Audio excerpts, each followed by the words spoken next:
And good morning or good afternoon. It's Rev KC Taylor. And so the global themes team comes up with a list of themes that basically all the centers for spiritual living have an invitation to use. And one of my favorite parts about being a Science of Mind Centers for Spiritual Living minister is that we have a choice. We always have a choice. When Reverend Jeff emailed me and said, "Are you using the talk title?" It's a choice. And I decided that Ode to Joy is absolutely my jam. I've got red and green sparkling glitter nails. Christmas is my thing. And I grew up with both. I think I've told some of you all this before. I grew up with Christian and Jewish holidays. And so for Christmas for me was always a very secular experience. It was about lights and music and Santa, and I am all for that. And so this year, my wife and I just got married like a month ago, 2 months ago, I think now.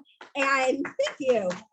And so we decided to have Christmas dates this year. And so last week, we explored Oklahoma City. We saw the bishop's wife at the art museum, had brunch, and went to our Christmas store. The Oklahoma Christmas store is called North Pole City. I think there's one here that's called like Kringleland or something like that. We didn't get to that one today, but I'm all about the festivities. And so because of that, we came to Tulsa yesterday and went to Utica Market Square this morning. And then we went to the Woody Guthrie Museum. And what's especially fitting on this concept of Ode to Joy and having gone to this museum, they had a ornament decorating workshop, and somebody read a cute Christmas story. And I just got an opportunity to learn about him as a person and his music and the impact that it's not only had in Oklahoma. He was born in Okemah in Oklahoma and was alive during the Dust Bowl and basically moved to California along with a lot of other Oklahomans that felt like their opportunities were limited here. But his experience in Oklahoma really inspired the way that he looked at the world. And the Center for Spiritual Living Global Themes team had as like the mission, the explanation of what today's Ode to Joy topic is with a voice comes song, with an instrument comes music, yet it takes an orchestra to create a symphony. And this museum really showed me the value of one person making a decision to live life purely authentically, that based on his experience of traveling around the country, getting to know a lot of people, and essentially he started out at 17 with no money and kind of what he described himself as living a life as a hobo. So he was traveling around the country and made music and got paid every once in a while, couch surf, stayed with people. Sometimes he stayed in New York for a little while and was hired as wrote some jingles for an electric company, things like that. But this concept that all of his music really led with this concept of love and song, and how each person is an expression of that. One of the things that Woody Guthrie said is there is no real trick of creating words to set the music once you realize that the word is the music and the people are the song. And so he also had this whole thing about how his music wasn't about trying to make it big. It wasn't like he was like, I see this person out here traveling around the world, people singing and screaming for them. This is what I want to do. He was just really using music as an expression for what was happening and was really started this genre of folk music altogether that Bruce Springsteen and Pete Seeger and all of these, and Bob Dylan, and the Bob Dylan Museum is right next to, a couple doors down from the Woody Guthrie Museum. And so it's really about how this genre of music was making a statement about the world, but also recognizing the value and the importance of music, the value and importance of living as an ode to joy. I noticed there were a couple of little journals in there that really struck me that really resonate with what we teach. And one was, there was a journal where he talked about the nature of love for pages and pages at a time. And one of the quotes from this journal is, "Love is all force. Love is all power. Love is all energy. Love is all strength. Love is the thinker of every good, useful thought. So these concepts of new thought, Woody Guthrie got it. Each one of us already has this direct relationship to spirit. And I'm so grateful for each person for recognizing that, for choosing to step out of the norm of what spirituality is generally called in our country, and to actively participate in spiritual community, to cook a whole bunch of food in potluck, to celebrate the fact that what community is for is to celebrate and honor and express as the presence of the divine. Last week's theme was about the challenges that come along with community, but the purpose of those challenges is to allow us to grow, is to allow us to expand. Last week, when I spoke at the United Life Center, I quoted a really good friend of mine who posted this on Facebook and said, this is a controversial statement, but I'm making it. They said, my friend is a gender non-binary, so they use they, them pronouns. And they said, when I'm connected to my highest divine self, I have compassion for both those deemed oppressed and those deemed oppressor. Why? Because everything that exists is either love or a call for love. And compassion is what traverses through the muck of fear to transform it into the inherent love underneath. So basically, all that is just what Woody Guthrie said about how love is power, how love is energy, how love expresses itself as every individual, and every experience that looks like it isn't love is a call for action for love, is a call to choose love. That this is really what community is all about, is choosing love over and over again. One of the other things that Woody Guthrie wrote was that cannons cannot kill dreams. Bullets cannot kill hope. That concept of love and hope and dreams supersedes anything that's happening out in the world. Any discord that has always existed is really an opportunity for a shift. It's countries and people in positions of power doing things in a way that other people say, hey, that's not right. We need to do something about it. We can't just allow this to continue. The conflict that's occurring with Russia and Ukraine right now, the world is actively engaging in conversation about this is not okay. Wherever people stand on it, this is not okay. We need to do something. We need to come together. We need to donate and support these causes. And so in community, what we get to do is come together to celebrate the holidays, to enjoy the fact that we actively choose to participate in a community where we allow ourselves to come to our own understanding of what spirit is. I am not standing here and telling you God is these things, and these are all of the right answers. And if you believe something different, you're wrong. Go somewhere else that believes what you believe. This is a space where everyone is invited to actively engage and bring their own understanding of what God is. That I can stand up here and share a quote from Facebook from my gender non-binary friend, and it is welcome and encouraged. And so each one of us is serving as an expression of that joy.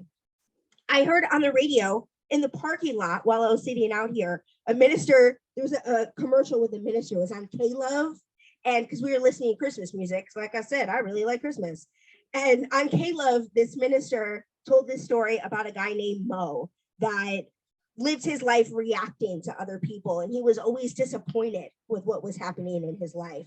And then there's Joe, who wakes up each day focused on how can I help somebody today, and makes these choices to help people and goes to bed feeling good about who he is as a person, because he wasn't going out in the world expecting to get something, expecting to receive something. He was going out into the world to make the world a better place. So he felt good about who he was every time he came home. And that's my favorite part about spirituality. It's not about the customs or the rituals or the beliefs or the music. It's about these messages of love, that regardless of where we're from, regardless of what we believe, we understand that love is always the answer, that joy is always the answer, and joy is a choice. That we have an opportunity to choose how we want to traverse the day, to lead with love with every challenging situation that we are confronted with. And that when we live our lives by example within community, we inspire those around us to do the same. So today, in this expression of an ode to joy, we have this opportunity to really navigate the holiday season. We can look at the things that we still have left to do, the places that we are going, the making up. I know for me, every time I usually travel for the holidays, and leaving town means that I'm off of work for some time. And being off of work for some times means I need to prepare and do all these things before I leave, and then come back and there's a whole mountain of things waiting for me when I get back. And it's very easy to focus on those things instead of focusing on the joy of the job that I do. I work at a youth shelter, and just like Joe, I get to wake up. I don't have to think, how am I going to help somebody today? Someone's literally going to text me and say, hey, can you do this? Can you do that? And I try and figure it out based on the things that I have scheduled and do the best that I can to meet the needs of the clients who I support. And for me, CSU Youth Services is the shelter where I work, and we have a transitional living program. And the fact that we have both the shelter, so for youth that are literally sleeping on the streets, there's a safe place for them to come, and we do the best that we can to make sure that that environment is safe and feels safe for them. And then there's this transitional living program where we put them in an apartment, pay for the rent and the utilities, and they've got SNAP benefits. We take them to the grocery store, we deliver food boxes, do all of these things to help them get to a place where their mental health is at a place where they can go out and pursue the life of their dreams, to live their own ode to joy. So I get to wake up knowing this every day. And for me, this all started with this decision. I studied to be a minister at the Global Truth Center in Los Angeles. And Reverend James Mellon talked about this idea of living each day as the best day ever. And from that point forward, I was in a position where my life was not going the way that I wanted it to at all. I wanted to work in the television industry, and I was unemployed, had been potentially mostly unemployed for like a year and a half at that point. So it was looking at all of my challenges, all of my frustrations, and what do I have to be not excited about? Because I didn't know. I woke up with literally nothing to do a lot of the time. And so it was, how do I perceive this? How do I look at this situation and recognize that today is the best day ever? So I would just, having nothing to do meant that I can do something, especially in LA, like go to the beach. So I started doing things like that, spending lots of time in the ocean, spending lots of time in meditation, and knowing that I was doing everything that I could to break into the TV industry. And once I shifted my perspective to that, everything in my life changed. I started getting the jobs that I wanted. My life became the life that I had dreamed of. And it started with starting each day with an ode to joy.